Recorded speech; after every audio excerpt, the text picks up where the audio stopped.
ক্ষুধার সময় যদি খাবার চাও আর ভীতির সময় যদি নিরাপত্তা লাভ করতে চাও, ফালিয়াবুদু রাব্ব হাযাল বাইত, এই ঘরের মালিকের ইবাদত কর। ঘরের মালিককে আল্লাহ। কোন ঘর? কাবা শরীফ। কাবা শরীফ কোন ঘর?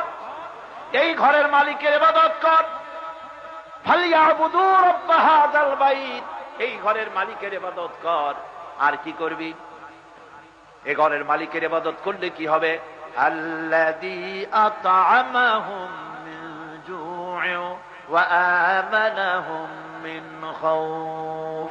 এই ঘরের মালিকের ইবাদত করলে পরে তিনি ভীতির সময় নিরাপত্তা দান করবেন আর ক্ষুধার সময় তোমাদেরকে খেতে দিবেন।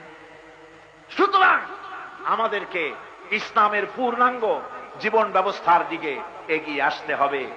আর মনে রাখতে হবে, মৌলিক মানবাধিকার, জীবনের সব অধিকার দিবে ইসলাম। আর এই অধিকার প্রতিষ্ঠা করার দায়িত্ব হলো সরকারের। দায়িত্ব কার?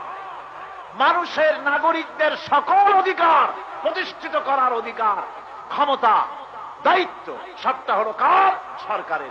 কুল্লুকুম রাইন ওয়া কুল্লুকুম মাসউলুন আন রায়াতিহি। রাসূলুল্লাহ বলেছেন, প্রত্যেকই তার অধীনস্থ ব্যক্তি সম্পর্কে জিজ্ঞাসিত হবে। প্রেসিডেন্ট সাহেবকে জিজ্ঞেস করা হবে, যদিও তার কাছে বেশি একটা ক্ষমতা নাই, তবুও তারে জিজ্ঞেস করা হবে কিয়ামত।